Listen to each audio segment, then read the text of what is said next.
देखो बच्चों, आज चैप्टर नंबर 3 और मोशन इन स्ट्रेट लाइन का आज लेक्चर नंबर 2 है। और लेक्चर नंबर 1 में अपन ने डिस्कस किया था यहाँ पे रेफरेंस पॉइंट के बारे में। अपन ने डिस्कस किया था कि रेफरेंस पॉइंट क्या होता है, क्यों ज़रूरी होता है, जिसको अपन हिंदी में संदर्भ बिंदु कहते हैं। रेफरेंस पॉइंट है ना, क्योंकि ये रेफरेंस पॉइंट ही डिसाइड करता है कि कोई भी जो ऑब्जेक्ट होगा वो रेस्ट में होगा या फिर मोशन में होगा। अगर कोई भी पॉइंट, चाहे किसी पॉइंट की बात करें या फिर किसी ऑब्जेक्ट की बात करें, अगर वो इस रेफरेंस पॉइंट के रेफरेंस में अगर अपनी पोजीशन को चेंज कर रहा है, इट मीन्स अपन कह सकते हैं कि वो किस में, मोशन में है। अगर उस रेफरेंस पॉइंट के रेफरेंस में अगर अपनी पोजीशन को चेंज नहीं करता है तो इट मीन्स अपन कह सकते हैं कि वो किस में है, रेस्ट में है। और यहाँ पर बात की जाए रेफरेंस पॉइंट की, तो रेफरेंस पॉइंट अपन किसी को भी कंसीडर कर सकते हैं।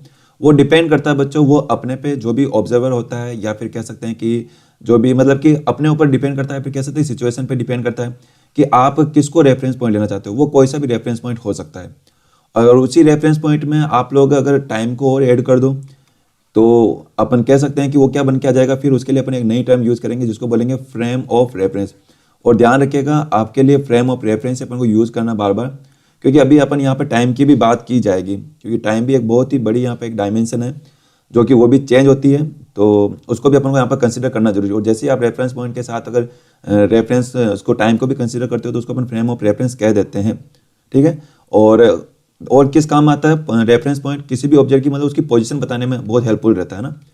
अगर आपको पोजीशन बतानी है तो आपको वहाँ पे कोई ना कोई एक रेफरेंस पॉइंट लेना ही पड़ेगा। जैसे कि अगर कोई मेरा होम है, अगर मुझे इसकी पोजीशन बतानी है तो मैं कोई ना कोई मुझे एक रेफरेंस पॉइंट लेना पड़ेगा। तो मैं अगर स्कूल को रेफरेंस पॉइंट लेता हूँ तो मैं कह दूंगा कि स्कूल से यहाँ पे कह सकते हैं कि साउथ ईस्ट है ना, साउथ ईस्ट 10 किलोमीटर अवे है।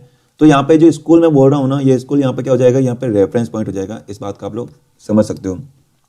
एक और चीज़ आप लोग छोटा सा एग्जाम्पल और देख सकते हो कि जैसे कि ये यहाँ पे एक कोई पर्सन ये है और एक पर्सन ये है। अगर यहाँ पे दोनों एक ही स्पीड से यहाँ पर रनिंग कर रहे हैं, बिल्कुल सेम स्पीड से और सेम डायरेक्शन में अगर यहाँ पे मोशन कर रहे हैं, यहाँ पर रनिंग कर रहे हैं, तो अगर ये पर्सन अगर इसको देखता है, यानी अगर ये कोई पर्सन है, ए पर्सन अगर इस बी पर्सन को देखता है, तो आप देखोगे इसकी जो पोजीशन इन दोनों के बीच की जो डिस्टेंस वो चेंज नहीं हो रही है, वो बिल्कुल भी यहाँ पे चेंज नहीं हो रही बच्चों। तो ऐसे में कह सकते हैं कि ये जो ए वाला, ये जो ए देखने वाला है, ये अपने रेफरेंस में, ध्यान रखिएगा इसको, मैं कह रहा ना कि अगर किसी भी ऑब्जेक्ट को आपको बताना कि रेस्ट में या मोशन में, तो आपको कोई ना कोई रेफरेंस पॉइंट लेना पड़ेगा। तो अगर ये पर्सन, ये जो ए बॉय है, अगर ये अपने आप को रेफरेंस मानता है और इस पर्सन बी को देखता है, तो ये देखेगा कि ये हमेशा इसके साथ साथ रनिंग कर रहा है। मतलब इनके बीच की ये जो डिस्टेंस है ना, डिस्टेंस कह सकते हैं, या फिर ये जो पोजीशन है ये ए के लिए चेंज हो ही नहीं रही।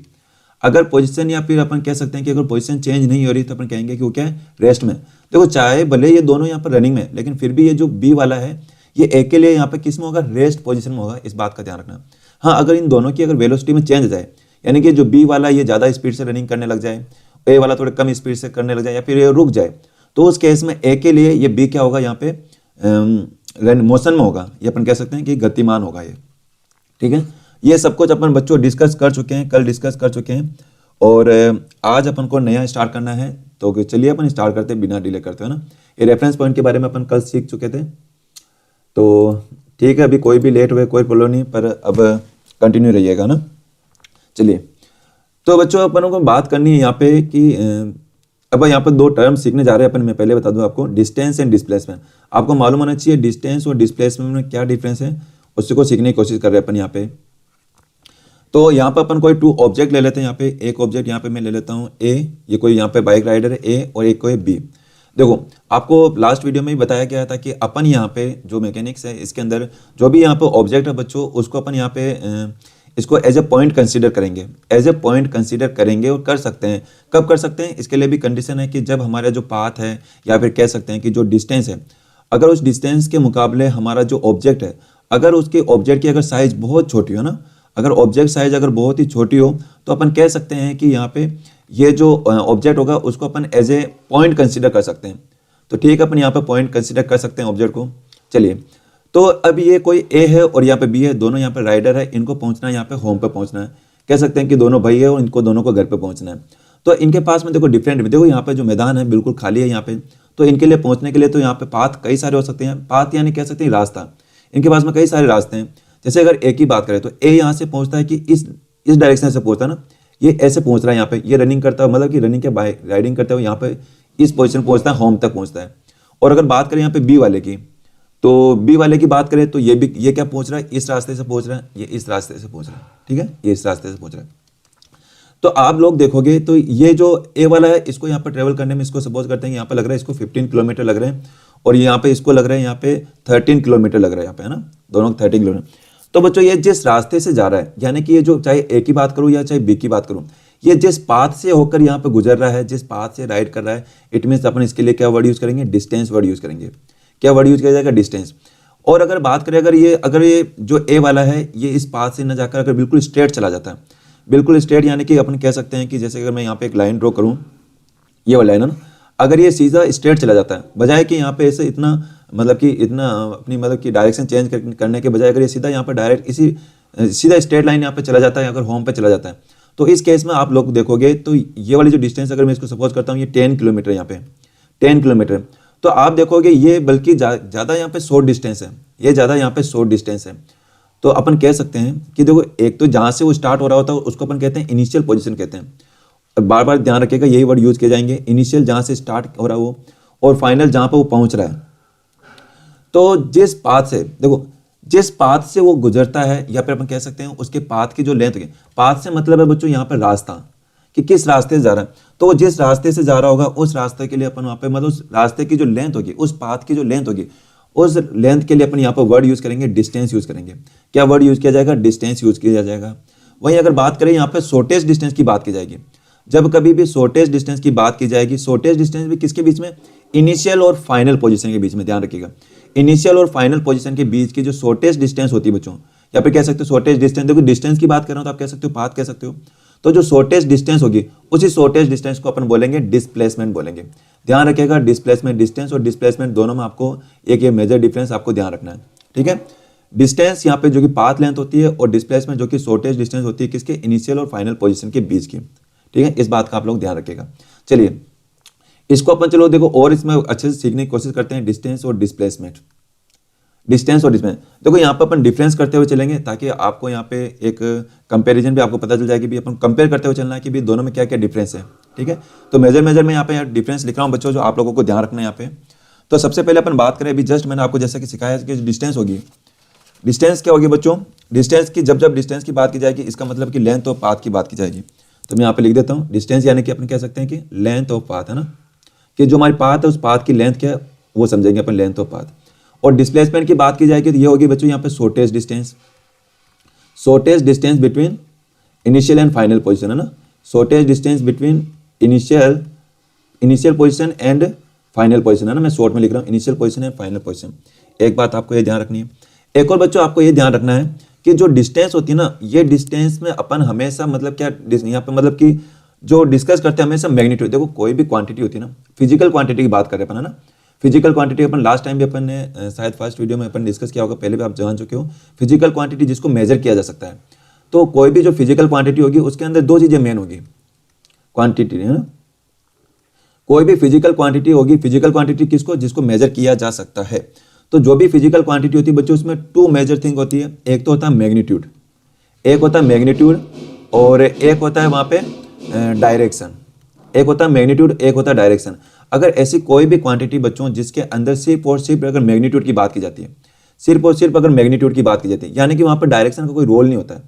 अगर वहाँ पर डायरेक्शन का कोई रोल नहीं है, सिर्फ और मैग्नीट्यूड की बात की जाएगी, तो इसका मतलब कहेंगे वो जो क्वांटिटी है बच्चों, वो क्वांटिटी एक स्केलर क्वांटिटी है। कौन सी क्वांटिटी है, स्केलर क्वांटिटी है।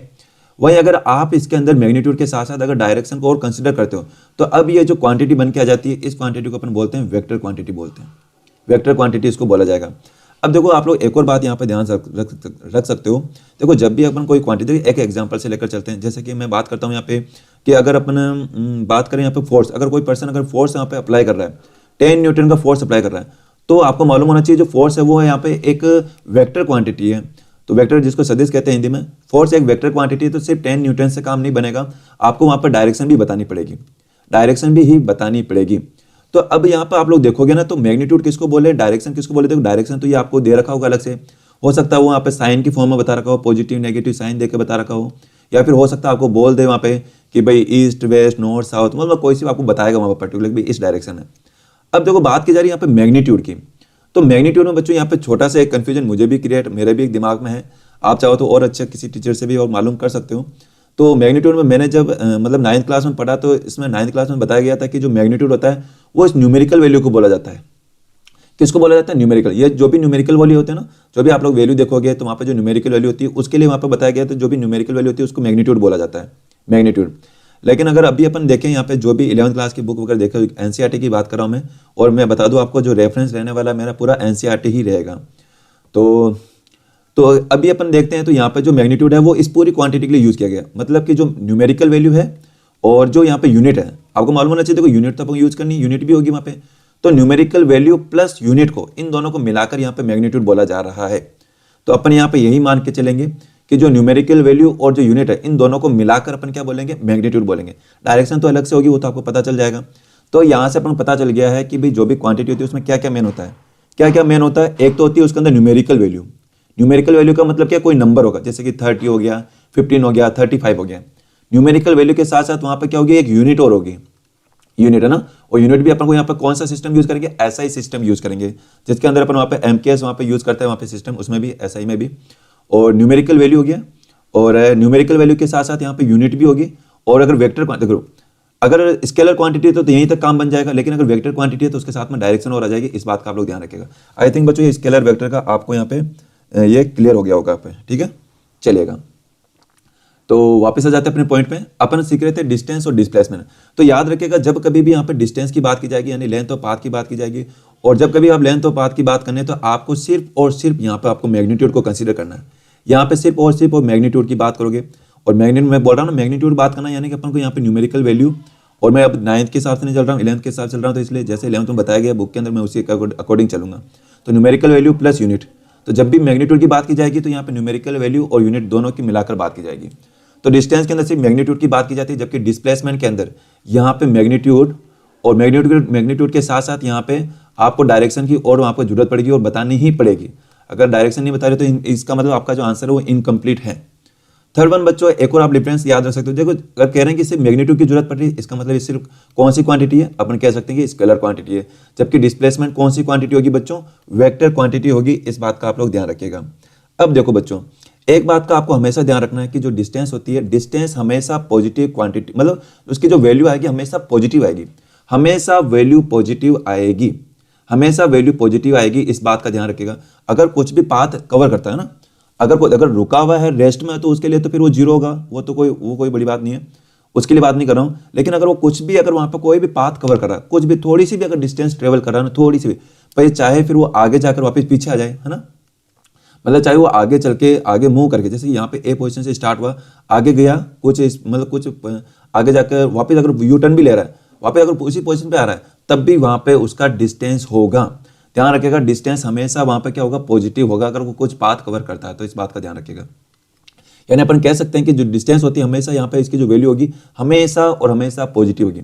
लेकिन बात की जाए बच्चों डिस्प्लेसमेंट की, तो डिस्प्लेसमेंट की बात की जाए तो किसी एक मतलब कुछ पाथ अगर ट्रेवल कर रहे हो आप लोग, तो उस केस में वहाँ पे जो डिस्प्लेसमेंट है वो पॉजिटिव भी हो सकता है, वो जीरो भी हो सकता है, और वो नेगेटिव भी हो सकता है बच्चों। ये तीनों केस वहाँ पे वैल्यू, तीनों वैल्यू वहाँ पर आ सकती है।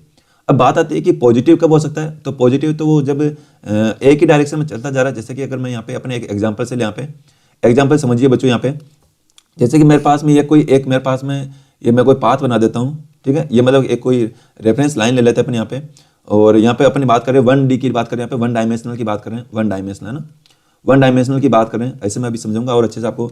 तो यहाँ पर अगर कोई रेफरेंस पॉइंट ले, ये 0 रेफरेंस पॉइंट लेते हैं। अगर कोई पर्सन इस कोई पॉइंट अगर इस 0 पॉइंट से अगर स्टार्ट होता है 0 से, और अगर इस डायरेक्शन चल रहा है, देखो इधर जो जाने वाला जो भी होगा उसको अपन पॉजिटिव लेंगे और इधर अपन क्या लेंगे? नेगेटिव लेंगे। तो अगर कोई पर्सन इधर जा रहा है और इधर ही जाया जा रहा है, आगे वापस यू टर्न नहीं लेता, बस आगे जाया जा रहा है, यानी कि वो पहुंच गया इस बी पोजीशन तक पहुंच गया।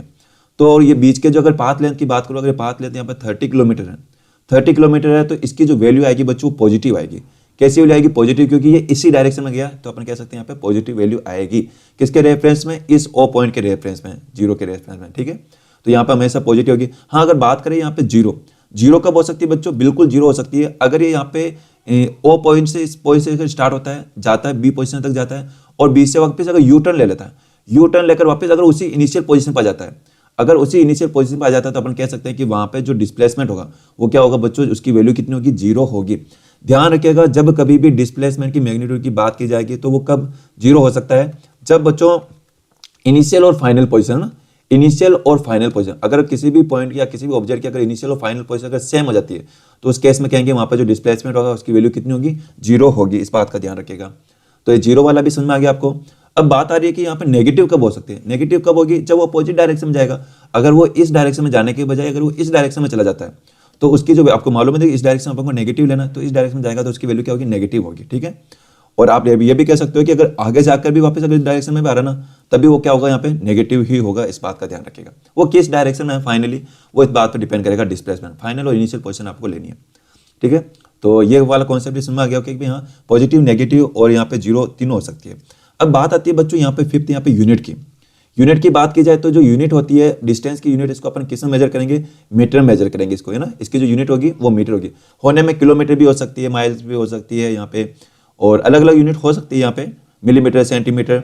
लेकिन अपन को बात करनी है ऐसा ही यूनिट की। तो ऐसा ही यूनिट की अगर बात करें, ऐसे यानी इंटरनेशनल सिस्टम की बात करें अपन, तो यहाँ पे इसकी यूनिट कौन सी होगी, ऐसा यूनिट मीटर होगी। और डिस्प्लेसमेंट की बात की जाए तो इसकी भी यूनिट क्या होगी, मीटर होगी। इस बात का ध्यान रखिएगा। और मीटर को यहाँ पे शो करने के लिए जो सिंबल यूज करेंगे अपन, स्मॉल एम को यूज करेंगे। अब सिक्स्थ डायमेंशंस बच्चों ना, डायमेंशन की बात की जाए, चलो आप बताइए कि जो डिस्टेंस की जो डायमेंशन होगी वो टाइम में कितनी होगी। चलिए बताइए, आपके लिए क्वेश्चन है, आपको बताना है कि डायमेंशन। देखो जब भी डायमेंशन की बात होती है वो पावर की बात होती है ना। और इसके अंदर अपन जो मेजर जो यूज करते हैं वो अपन कौन कौन से यूज करते हैं, मास के लिए m यूज करते हैं, लेंथ के लिए l यूज करते हैं और टाइम के लिए t यूज करते हैं डायमेंशन। तो आप देखोगे यहाँ पर डिस्टेंस के अंदर मास का कोई रोल नहीं है। यहाँ पे मास पे डिपेंड कर ही नहीं रहा डिस्टेंस। कोई मास पे डिपेंड कर रहा है क्या, बिल्कुल डिपेंड नहीं कर रहा। यानी अपन कह सकते हैं कि इसका जो मास होगा उसमें जो इसकी डायमेंशन होगी 0 डायमेंशन होगी। कितनी डायमेंशन होगी, 0 डायमेंशन होगी।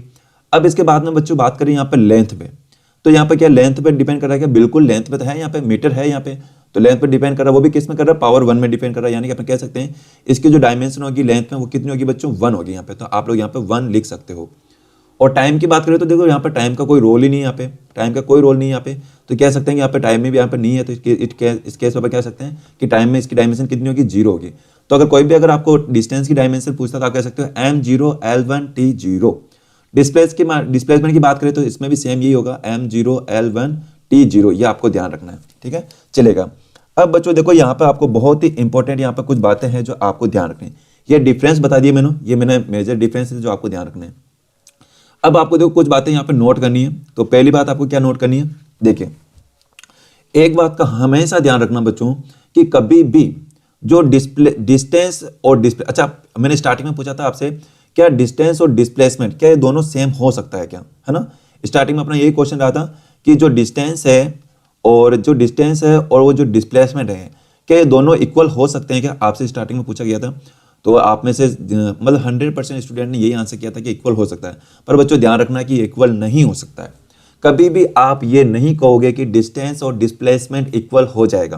आप कहोगे सर क्यों नहीं हो सकता, अगर 1 डायमेंशन अगर वो जा रहे हैं, अगर कोई भी पर्सन यहाँ पे अगर कोई भी पॉइंट या फिर ऑब्जेक्ट की बात करें, अगर वो ए पॉइंट से अगर स्टार्ट होता है, ए पॉइंट से वो पहुंचता है यहाँ पे बी पॉइंट तक, अगर वो ए पॉइंट से स्टार्ट होता है अगर बी पॉइंट तक पहुंचता है तो बी पॉइंट, ये मैंने बी पॉइंट लिया, ठीक है, ये बी पॉइंट। अगर मैं यहाँ पे बी पॉइंट लेता हूँ बच्चों तो आप कहोगे सर यहाँ पे ठीक है, यहाँ पे क्योंकि अगर यहाँ पे इसका 10 किलोमीटर है तो ये अपन डिस्टेंस देखेंगे तो ये कितनी आ रही है, यहाँ पे 10 किलोमीटर आ रही है यहाँ पे। और डिस्प्लेसमेंट देखेंगे तो ये भी 10 किलोमीटर आ रही है सर यहाँ पे, तो फिर सेम है, फिर आप अलग कैसे कह रहे हो। तो नहीं बच्चों ये अलग होगा। अगर अलग नहीं होता तो आप लोग यहाँ पे सेम, यहाँ पे डिस्टेंस और डिस्प्लेस अलग अलग यूज करने की जरूरत ही नहीं पड़ती आपको, ऐसे एक वर्ड से काम बन जाता है। तो यहाँ पे फिर अलग, फिर अपन सेम कब कह सकते हैं, क्या सेम हो सकता है क्या, देखो जब कभी भी आपको बोलना है कि डिस्टेंस और डिस्प्लेसमेंट कब सेम हो सकता है तो आप वहां पे डिस्टेंस और डिस्प्लेसमेंट को सेम बोलने के बजाय आप ये बोलो कि डिस्टेंस इक्वल होगा मैग्नीट्यूड ऑफ, किसके, मैग्नीट्यूड के। आप ये कह सकते हो कि हाँ डिस्टेंस और मैग्नीट्यूड ऑफ डिस्प्लेसमेंट, मैग्नीट्यूड को बोलते हैं अपन परिमाण कहते हैं ना, डिस्प्लेसमेंट। हाँ ऐसे आप लोग लिख सकते हो, ऐसे आप लोग लिख सकते हो, क्योंकि जब आप लोग डिस्प्लेसमेंट की बात करोगे तो वेक्टर क्वांटिटी है ना, तो इसमें तो डायरेक्शन और आएगी। तो अपन सिर्फ ये नहीं कहेंगे डिस्टेंस और डिस्प्लेसमेंट दोनों इक्वल होते हैं, आप ये कह सकते हो कि डिस्टेंस और मैग्नीट्यूड ऑफ डिस्प्लेसमेंट ये दोनों इक्वल हो सकता है। कब हो सकता है यहाँ पे, कब, कौन सी कंडीशन, देखो पहला नोट यही है यहाँ पे, ये जो नोट है यहाँ पे पहला नोट यही है आपको जो मैं नोट करवा रहा हूँ ना। तो अभी लास्ट में आपको इसका स्क्रीनशॉट भी लेना है, जो भी आपको बताया जाएगा यहाँ पे, ठीक है, जो भी आपको यहाँ पे बताया जाएगा तो आपको इसका स्क्रीनशॉट भी लेना आपको। तो मैं यहाँ पे ऐसे यहाँ पे नीचे बॉटम में लिख रहा हूँ मैं यहाँ पे, ये देखो तो एक नोट आपको हमेशा ये ध्यान रखना है कि जो डिस्टेंस और मैग्नीट्यूड ऑफ डिस्प्लेसमेंट ये दोनों इक्वल हो सकता है, पर जरूरी नहीं कि दोनों इक्वल हो। और दोनों इक्वल कब हो सकते हैं बच्चों? ये एक ही कंडीशन हो सकता है जब वो मोशन कैसा हो, स्ट्रेट लाइन मोशन हो बच्चों। कैसा हो? स्ट्रेट लाइन मोशन हो। अगर कोई भी ऑब्जेक्ट अगर एक स्ट्रेट लाइन में अगर वो ट्रेवल कर रहा है विदाउट चेंजिंग इट्स डायरेक्शन, बिना डायरेक्शन में चेंज किए, चाहे यू टर्न वगैरह कोई सा टर्न नहीं लेना उसको, अगर वो स्ट्रेट लाइन मोशन कर रहा है तो अपन कह सकते हैं कि उसका जो डिस्टेंस होगा और जो मैग्नीट्यूड ऑफ डिस्प्लेसमेंट होगा वो दोनों वहां पे क्या होगा? इक्वल होगा। इस बात का आप लोगों को ध्यान रखना है। सेकेंड बच्चों, आप लोग एक और पॉइंट आपको याद रखना है यहाँ पे कि याद रखेगा, पहले तो आप लोग इसका, चलो यहीं पे मैं लिख देता हूँ, यहाँ पे नीचे दिख जाएगा शायद, हाँ दिख जाना चाहिए यहाँ पे। तो देखो सेकंड नोट है यहाँ पे बच्चों, एक बात आपको हमेशा ध्यान रखिएगा। सेकंड नोट ये बोला जाता है कि कभी भी ध्यान रखिएगा, कभी भी मैग्नीट्यूड, याद रखिएगा, कभी भी magnitude of displacement, magnitude of displacement ये कभी भी डिस्टेंस से ज्यादा नहीं होगा। ये कभी भी डिस्टेंस से ज्यादा नहीं हो सकता है, इस बात का आपको ध्यान रखना है। कभी भी मैग्नीट्यूड ऑफ डिस्प्लेसमेंट डिस्टेंस से ज्यादा नहीं होगा, इस बात का आप लोग ध्यान रखोगे। मैग्नीट्यूड ये हमेशा देखो, मैग्नीट्यूड ऑफ डिस्प्लेसमेंट डिस्टेंस के इक्वल हो सकता है, उससे कम हो सकता है, और जीरो हो सकता है, नेगेटिव हो सकता है, पर उससे ज्यादा नहीं होगा, कभी भी ज्यादा नहीं होगा। अरे क्योंकि डिस्प्लेसमेंट तो शॉर्टेस्ट डिस्टेंस है ना, डिस्टेंस तो यहाँ पे जो डिस्प्लेसमेंट है वो तो यहाँ पे शॉर्टेस्ट डिस्टेंस है, तो वो उससे ज्यादा कैसे हो सकता है? तो ये कुछ मेजर यहाँ पे बच्चों पॉइंट है जो आपको ध्यान रखें। तो एक बार आप लोग इसका स्क्रीनशॉट ले लीजिए। आप लोग एक बार बच्चों आप सभी इसका स्क्रीनशॉट लोगे, बहुत ही इंपॉर्टेंट है, यहाँ पे सारे पॉइंट आपके लिए कवर किए गए यहाँ पे, ठीक है। ये सारे पॉइंट आपके लिए कवर किए गए हैं, तो आपको इसको ध्यान रखना है। एक बार स्क्रीनशॉट ले लो, अगर स्क्रीनशॉट ले लिया तो एक बार आप लोग ओके लिख दीजिए, फिर अपन आगे बढ़ते हैं। यहाँ पे अगर स्क्रीनशॉट ले लिया तो बच्चों आगे बताइए, अपन आगे बढ़ते हैं। फिर अपन यहाँ पे ग्राफ रिप्रेजेंटेशन देखते हैं। यहाँ पे चलिए, हमें भी हमारे सर ने यही बोला, आई होप शायद ये 9th में नहीं है, मैग्नीट्यूड इक्वल हो सकता है बस। चलिए ठीक है, देखो मैं बच्चों आपके कमेंट बहुत ही कम पढ़ूंगा, लेकिन बीच बीच में देख लिया करूंगा, क्योंकि मुझे मालूम है आपका टाइम बहुत इंपॉर्टेंट है। हाँ, तो अपन सीधी अपन मेन जो बातें हैं वही करेंगे, अपन स्टडी से रिलेटेड करेंगे अपन, ठीक है। चलो आपने स्क्रीनशॉट ले लिया होगा। चलिए ठीक है, आगे बढ़े अपन यहाँ पे वेल नोट्स। चलिए ठीक है, अब इसके बाद में बच्चों अपन आगे बढ़ते हैं यहाँ पे ना। तो ये हो गया बच्चों, यहाँ पे अपन ने ये सीख लिया है कि डिस्टेंस और डिस्प्लेस में क्या डिफरेंस है। आई थिंक बच्चों अब आपको यहाँ पे दिक्कत नहीं आनी चाहिए। देखो बच्चों, देखो डिस्टेंस और डिस्प्लेसमेंट आपने सीख लिया, लेकिन अभी अपन को क्या पढ़ना है? देखो आपको स्टार्टिंग में भी बताया गया था, नहीं बताया गया तो अब बता देता हूँ मैं आपको। अपन को ये जो चैप्टर है बच्चों, इस चैप्टर के अंदर अपन को सिर्फ और सिर्फ स्ट्रेट लाइन मोशन की बात करनी है। देखो अभी जब मैंने एग्जांपल लिया था, इसमें मैं कैसे कर रहा था, कभी इसे ऐसे लेकर जा रहा था, किसी पॉइंट को ए से बी तक जाना, कभी ऐसे ले जा रहा था, कभी ऐसे लेकर जा रहा हूँ, कभी ऐसे वापस घुमा के ऐसे लेकर आ रहा हूँ। तो यहाँ पर कैसे देखो इसका डायरेक्शन देख रहा हूँ, कैसे कितनी डायरेक्शन यहाँ पे चेंज कर रहा हूँ। लेकिन बच्चों आपको इस चैप्टर के अंदर अपन को इतना घूमना वूमना नहीं है, अपन को यहाँ पे एक स्ट्रेट लाइन मोशन की बात करनी है। देखो बच्चों आपको जो भी इस चैप्टर के अंदर पढ़ना है, अपन को सिर्फ एक स्ट्रेट लाइन मोशन की बात करनी है। तो बात आती है कि स्ट्रेट लाइन मोशन किसको बोला जाएगा? स्ट्रेट लाइन जिसको अपन यहाँ पे लीनियर मोशन या फिर आप कह सकते हो कि एक सरल रेखा में गति कहते हैं हिंदी में ना। तो स्ट्रेट लाइन मोशन का मतलब क्या है कि वो क्या करता हो बच्चों की एक सिर्फ और सिर्फ एक स्ट्रेट लाइन में मोशन करता हो, स्ट्रेट लाइन में मोशन करता हो, यानी कि क्या कह सकते हैं वन डायमेंशनल। वहां पे जो डायमेंशनल होगी बच्चों, सिर्फ एक वन डायमेंशनल जरूरत पड़ेगी अपन को। वन डायमेंशनल कह सकते हो या फिर कह सकते हो बच्चों वन एक्सिस, हमारे को उसको रिप्रेजेंट करने के लिए सिर्फ वन एक्सिस से वहां पे काम बन जाएगा, टू एक्सिस की जरूरत नहीं पड़ेगी वन डायमेंशनल की बात करें। अब देखो बच्चों ऐसा नहीं है कि अगर मैं यहाँ पे स्ट्रेट लाइन की बात कर रहा हूँ तो सिर्फ वो वन डायरेक्शन ही चलेगा, ऐसा जरूरी नहीं है कि वो वन डायरेक्शन चलेगा। हाँ वो टू डायरेक्शन में चल सकता है, टू डायरेक्शन में चल सकता है। कैसे? देखो यहाँ पे अपन एक एग्जाम्पल से समझेंगे। यहाँ पे जैसे कि मैं यहाँ पे एक रेफरेंस एक यहाँ पे पाथ ले लेता हूँ। ये मैंने यहाँ पे एक रेफरेंस पाथ ले लिया यहाँ पे, है ना। चलिए यहाँ पे एक रेफरेंस पाथ ले लिया मैंने यहाँ पे, और यहाँ पे इसका यहाँ पे एक अपन को एक ओरिजिन पॉइंट लेना पड़ेगा। तो बीच में मैं एक ओरिजिन पॉइंट ले लेता हूँ, ये ओरिजिन पॉइंट ले लेते हैं। और इधर जाने वाले को अपन यहाँ पे क्या लेंगे? पॉजिटिव लेंगे, और इधर जाने वाले को अपन क्या लेंगे? नेगेटिव लेंगे। ये पॉजिटिव हो गया और इधर नेगेटिव हो गया। एक्सेस इसको कोई से भी मान सकते हो बच्चों, आप चाहो तो यहाँ पे एक्स एक्सेस ले सकते हो, वाई जेड जो आपकी इच्छा वो ले सकते हो। पर अपन यहाँ पे सबसे हमारे लिए जो इजी वे में जो रहता है वो अपन शुरू से यही पढ़ते आ रहे हैं हमारे लिए कि एक्स एक्सिस इसको सपोज करेंगे। कौन सी एक्सिस है बच्चों? X axis. ये एक्स एक्सिस है, इधर जाओगे तो एक्स की पॉजिटिव वैल्यू होगी, इधर जाओगे नेगेटिव वैल्यू होगी। और अपन को यही सीखना है, अपन को सिर्फ स्ट्रेट लाइन मोशन करना है। अपन को ऐसा नहीं करना कि भी अगर यहाँ पर कोई ऑब्जेक्ट है, ये कोई पॉइंट अगर यहाँ से आगे मूव कर रहा है तो यहाँ से घूमता घूमता इधर चला जाए, नहीं। ऐसे जाओगे तो यहाँ फिर स्ट्रेट लाइन मोशन नहीं होगा। वो अपन को बस इसी पाथ पे चलना, बस पाथ अपन को यही रखना है, एक ही पाथ यहाँ पर रखना है, ठीक है। इस बात का ध्यान रखिएगा। तो मैं बात कर रहा था कि यहाँ पे सिर्फ वन डायरेक्शन नहीं होगा, यहाँ पे टू डायरेक्शन होगी बच्चों। जब भी स्ट्रेट लाइन मोशन की बात की जाएगी तो यहाँ पे टू डायरेक्शन होगी। टू डायरेक्शन से कैसे समझ सकते हो आप लोग? टू डायरेक्शन का मतलब है कि वो जो ऑब्जेक्ट है हमारा वो कैसे मोशन कर सकता है, या तो वो ऑब्जेक्ट इस डायरेक्शन में जाएगा बच्चों, या फिर इस डायरेक्शन जाएगा। ये दो डायरेक्शन होगी।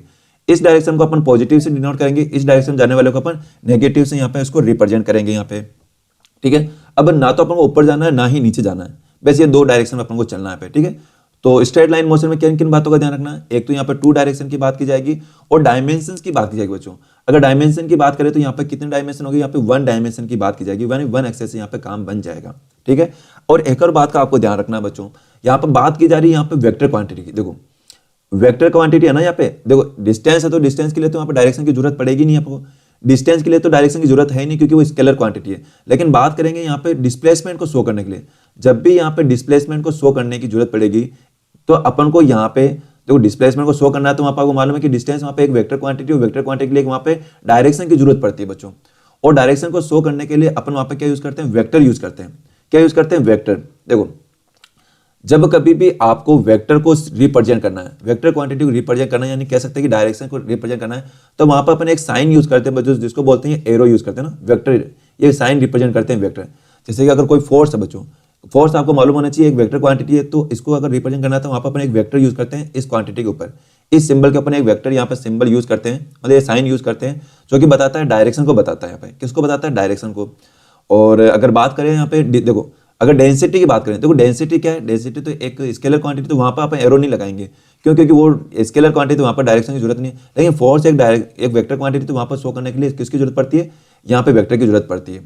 तो वेक्टर को शो करने के लिए बच्चों दो तरीके होते हैं, या तो अपन क्या करेंगे एरो बता दें, या फिर क्या करें कि हमारा जो अल्फाबेट है उसको अपन क्या करें बच्चों, उसको हार्ड करके लिख दे उसको ना, थोड़ा उसको मतलब कि आप कह सकते हो थोड़ा हार्ड करके लिख दे उसको, थोड़ा बोल्ड करके लिख दे उसका ना।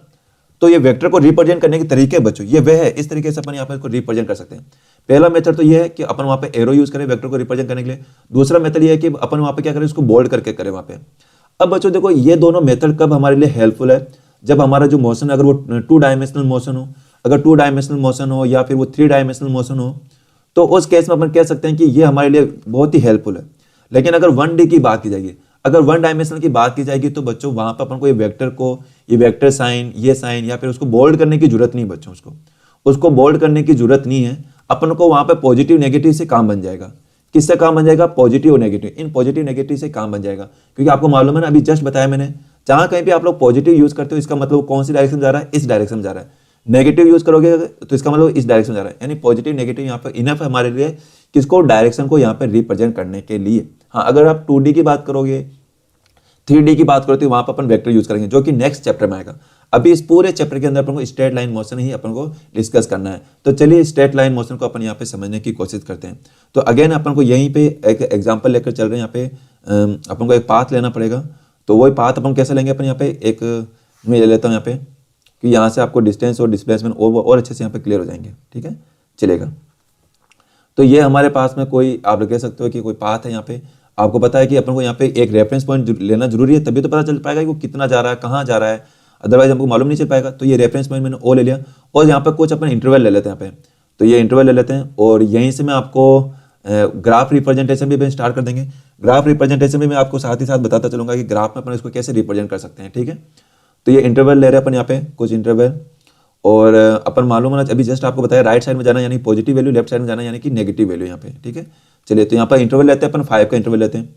तो यहाँ पर 5 हो जाएगा, यहाँ 10 हो जाएगा, यहाँ 15 हो जाएगा, यहाँ 20, 25, 30 और 35, ठीक है। चलिए लास्ट 40 और ले लेते हैं। इधर जाओगे तो यहाँ पर -5 और -10 और -15 -20 और -25 -30 और -35 और -40, ये हो गया यहाँ पे।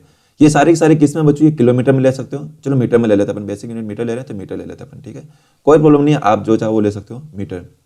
यहाँ पे मीटर ले रहे हैं अपन यहाँ पे, और इधर जो भी इसको चाहो तो आप एक्स एक्सिस इसको सपोज कर सकते हो, एक्स एक्सिस है यहाँ पे, और इधर वाली जो भी वैल्यू होगी वो पॉजिटिव वैल्यू होगी और इधर वाली जो भी वैल्यू होगी वो नेगेटिव वैल्यू होगी। इस चीज का ध्यान रखना।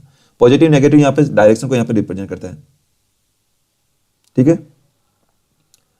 चलिएगा ये यहाँ पे नेगेटिव है यहाँ पे। अब देखो बच्चों अपन यहाँ पे अपन ऑब्जेक्ट को स्टार्ट करेंगे यहाँ पे ना, और ये सारी x की वैल्यू, ध्यान रखिएगा ये सारी जितनी भी लिखी हुई है ना, ये सब की सब यहाँ पे x की वैल्यू है। अगर कोई पूछ ले कि अगर कोई पॉइंट अगर इस पॉइंट पे, इसका मतलब कह सकते हैं कि वहाँ पे x की वैल्यू कितनी है, 5 है यहाँ पे, ठीक है।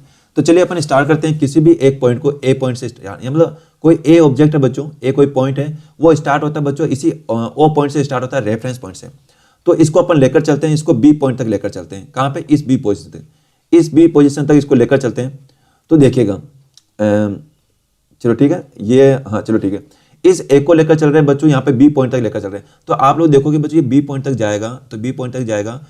तो अगर यहाँ पे मैं डिस्टेंस की बात करूँ बच्चों, किसकी बात की जाए, डिस्टेंस की, तो आप लोग देखोगे डिस्टेंस में क्या देखना, अपन को सिर्फ पाथ लेंथ देखनी है। तो डिस्टेंस देखोगे आप लोग यहाँ पे 25 यहाँ पे क्या हो जाएगा, मीटर हो जाएगा। यहाँ पे क्या हो जाएगा, 25 मीटर हो जाएगा, यहाँ पे 25 मीटर। वही बात करो बच्चों, यहाँ पे अगर डिस्प्लेसमेंट की बात करो, तो यहाँ पे जो डिस्प्लेसमेंट होगा वो डिस्प्लेसमेंट हो जाएगा यहाँ पे पॉजिटिव होगा बच्चों। यहाँ पे ना अपन ध्यान रखना, अपन को यहाँ पे डायरेक्शन भी यूज करनी है यहाँ पे ना। तो ये क्या हो जाएगा, +25 मीटर हो जाएगा, क्योंकि यहाँ पे अपन इस डायरेक्शन में जा रहे हैं, इसको अपन पॉजिटिव लेना है, 25 मीटर हो जाएगा यहाँ पे। अब देखो अब मैं क्या करता हूँ बच्चों की, यहाँ पे बी पोजीशन से अब वापस मैं यू टर्न लेता हूँ। अब इस सी पोजीशन पर आ रहा हूँ, यहाँ पे वापस अगेन मैं यहाँ पे सी पोजीशन में यहाँ पे 2 यू टर्न करता हूँ। तो अब देखते हैं कि यहाँ पे इसका डिस्प्लेसमेंट और डिस्टेंस क्या होगा, डिस्टेंस और डिस्प्लेसमेंट क्या होगा। देखो बात की जा रही है, कंडीशन लेकर चल रही है, पहली कंडीशन हो गई, ये सेकंड कंडीशन की बात कर रहा हूँ। अगर ये ए से, देखो ए से स्टार्ट होता है, इस पॉइंट से स्टार्ट होता है, और वापस देखो लास्ट में कहाँ तक पहुंचता है, सी पोजीशन। लेकिन सी पोजीशन कैसे पहुंच रहा है, पहले बी पे जा रहा है फिर सी पे आ रहा है। तो वही अगर डिस्टेंस की बात करें तो ये बन जाएगा यहाँ पे, पहले तो 25, देखो 0 से टोटल पाथ देखना आपको, जब भी डिस्टेंस की बात की जाएगी इसका मतलब आपको देखना है कि टोटल पाथ कितना कवर किया। तो टोटल पाथ देखोगे आप लोग, तो ये हो गया 25, पहले यहाँ से यहाँ तक जाएगा 25, और फिर वापस यहाँ पे पीछे आ रहा है। पीछे कितना आ रहा है बच्चों, देखो 5 का गैप चल रहा है। आप देखोगे तो यहाँ पे 5 का गैप है, तो 5 और 5 कितना हो जाएगा, 10। तो आप लोग यहाँ पे क्या करोगे, 25 में 10 और ऐड कर दोगे, तो इसका आंसर आ जाएगा बच्चों 35 मीटर, ये आंसर आ जाएगा। ये क्या हो गया, डिस्टेंस हो गया। लेकिन बच्चों यहाँ पे अगर डिस्प्लेसमेंट की बात की जाए, अगर डिस्प्लेसमेंट की बात करोगे तो यहाँ पे, तो ये क्या हो जाएगा यहाँ पे, तो इसको डिस्प्लेसमेंट में हम क्या देखना, इनिशियल और फाइनल है ना, फाइनल पोजीशन और इनिशियल पोजीशन के बीच की शॉर्टेस्ट डिस्टेंस देखनी है। तो इनिशियल पोजीशन कौन सी, यही है इनिशियल पोजीशन यहाँ पे, और फाइनल पोजीशन कौन सी है, सी वाली फाइनल पोजीशन है। तो इनिशियल और फाइनल पोजीशन के बीच के डिफरेंस देखो, तो यहाँ पे देखोगे ये है 0 पे और ये है 15 पे। तो अगर आप 15 में से अगर बच्चों आप लोग x2 माइनस यहाँ पे एक मिनट, आपको यहाँ पे क्या करना है, x2 माइनस x1 करना पड़ेगा, आपको डिफरेंस लेना है x2 माइनस x1। तो x2 की वैल्यू कितनी है बच्चों, यहाँ पे 15 है, और क्योंकि फाइनल पोजीशन यही है और इनिशियल पोजीशन कितनी है 0, तो आप माइनस करोगे कितना आ जाएगा, 15 मीटर आ जाएगा। और वैल्यू किस में आ रही है बच्चों, यहाँ पर डिस्प्लेसमेंट की बात करें तो यहाँ पर आपको साइन भी रिप्रेजेंट करना पड़ेगा। तो यहाँ पर अपन पॉजिटिव साइन यूज करेंगे, जो कि डायरेक्शन को बता रहा है यहाँ पे कि इस डायरेक्शन में जा रहा है यहाँ पे, ठीक है, कर लोगे आप लोग यहाँ पे। अब देखो बच्चों, अगर ये यहाँ से लास्ट में कहाँ पर जाता है, सी से अगर वापस यहाँ पे इसी पोजीशन पर आ जाता है, किस पोजीशन पर आ जाता है, ओ पोजीशन पे। देखो जहाँ से स्टार्ट किया था, अगर ये वापस यहीं पर आ जा रहा है, किस पोजीशन पर, ओ पोजीशन पर आ रहा है। अगेन ये पूरा टर्न लेकर अगर ओ पोजीशन पर आ रहा है, यहाँ पे कैसे कैसे जा रहा है, ऐसे स्टार्ट हुआ, ऐसे गया पहले सी पे, सी से फिर मतलब बी पे गया, और बी से फिर आया यहाँ पे सी पे, और सी से फिर वापस कहाँ पर आ रहा है, ये आ रहा है बच्चों लास्ट फाइनली यहाँ पे कहाँ पर पहुंच जा रहा है, ए पे पहुंच जा रहा है। तो इस केस में थर्ड कंडीशन में यहाँ पे डिस्टेंस कितना होगा, तो डिस्टेंस आप देखोगे, टोटल पाथ देखो बच्चों, तो टोटल पाथ जाने में कितना टाइम लगा इसको, मतलब कितना डिस्टेंस ट्रेवल की 25, और वापस आ रहा है तब भी कितना होगा, 25 होगा। तो आप कह सकते हो कि 25 + 25 यानी कि यहाँ पे कितना हो जाएगा, 50 मीटर हो जाएगा। ये इसका क्या हो जाएगा, पाथ हो जाएगा, पाथ लेंथ हो जाएगी, यानी डिस्टेंस हो जाएगा। लेकिन बच्चों बात करें यहाँ पे डिस्प्लेसमेंट, तो डिस्प्लेसमेंट यहाँ पे कितना हो जाएगा, डिस्प्लेसमेंट कितना हो जाएगा यहाँ पे, चलिए आप ही बताइए। यहाँ पे जो डिस्प्लेसमेंट होगा वो क्या होगा, यहाँ पे 0 होगा, यहाँ पे 0 मीटर कह सकते हो आप लोग, 0 हो जाएगा यहाँ पे। देखो बच्चों ये तो सारी अपन राइट साइड की बात करी थी, लेकिन अब अपन कोई और यहाँ पे और कोई पर्सन लेते हैं अपन, है ना। देखो अब मैं यहाँ पे चेंज कर रहा हूँ, मैं कोई और ले रहा हूँ यहाँ पे, और उसका तो पूरा चेंज ही कर रहा है अपन यहाँ पे ना। ये अपन ले लेते हैं यहाँ पे, चलिए हाँ चलिए ऐसे चलते हैं अपन। देखो अब देखो यहाँ पे, अब इसको अपन आगे और इसमें चेंज करें, कंडीशन 4 ले रहे हैं।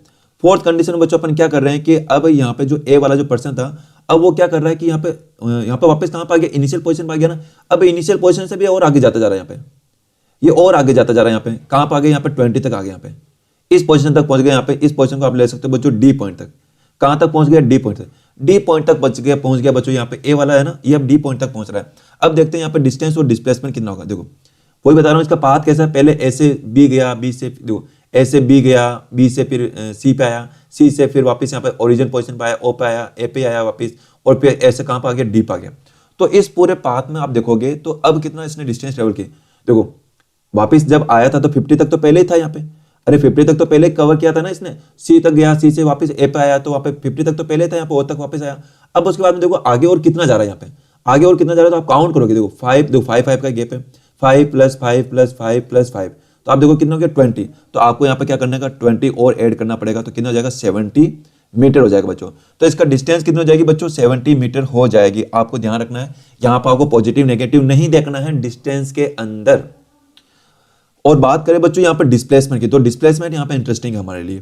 तो क्या डिस्प्लेसमेंट का आंसर आप लोग बता सकते हो क्या? चलिए आप बताइए डिस्प्लेसमेंट का आंसर। यहाँ पर डिस्प्लेसमेंट कितना होगा, चलिए देखते देखो इतनी छोटे।